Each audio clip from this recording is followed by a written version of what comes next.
Implanté depuis 2013 à Sainte-Croix-aux-Mines, l'atelier Lignum est spécialisé dans le travail du bois. De l'ébénisterie à la charpente, les deux gérants de l'entreprise apprécient travailler sur différents projets et relever de nouveaux défis. Le duo était alors aux anges lorsqu'une cliente les a approchés pour la construction d'une tiny house, une petite maison montée sur remorque.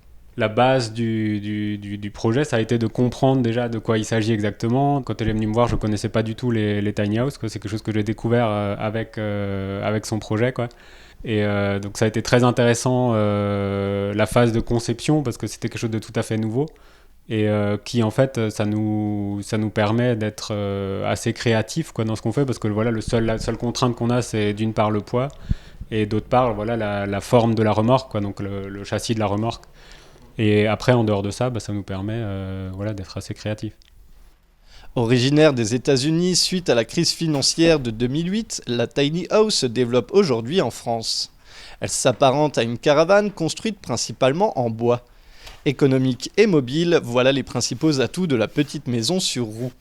Elle séduit le consommateur qui souhaite adopter un mode de vie alternatif en se rapprochant de la nature. Travailler sur la tiny, ça a été très très intéressant, notamment voilà, la conception, c'est vraiment un moment clé, quoi, de chercher vraiment à adapter la chose aux souhaits de la cliente, là, en l'occurrence. Alors elle est venue avec une contrainte, par exemple, c'est de pouvoir dormir à la belle étoile dans sa tiny.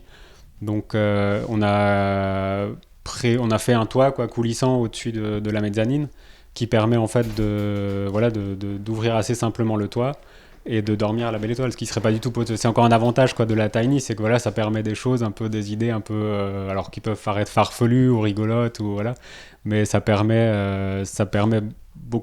beaucoup d'imagination, quoi. Dans une maison, on s'imaginerait pas ouvrir le toit et dormir à la belle étoile, mais là voilà, c'est quelque chose qui est possible.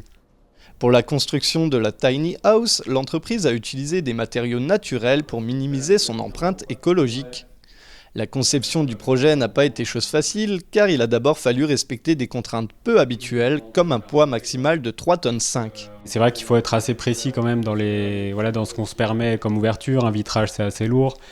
Dans le châssis du toit coulissant, c'est quelque chose de pareil. Voilà, techniquement, c'est une petite contrainte. Du coup, ça rajoute du poids. De voir si c'était possible de l'intégrer dans ce poids-là. Et c'est vrai que c'est quelque chose qu'on n'a pas l'habitude d'avoir, quoi, des contraintes de poids. Quand on pose une charpente sur une maison, on ne réfléchit pas au poids. Quand on pose un meuble, on réfléchit rarement au poids. Du coup, c'est vrai que ça a été quelque chose d'intéressant parce que toute l'ossature, on l'a conçue, voilà, de façon assez légère. De tout réduire en fait au maximum les sections. C'est vrai que c'est quelque chose qu'on n'a pas que dans notre métier habituellement. C'est pas notre principale contrainte. Et là, c'était un peu la contrainte de base. Et du coup, ça en faisait quelque chose d'intéressant de ce point de vue-là. Au final, la petite maison sur roue comportera toutes les pièces de vie nécessaires, de la cuisine à la chambre, en passant par la salle de bain et un petit coin salon. La tiny house représente donc une belle vitrine du savoir-faire de l'entreprise sainte-creuzienne.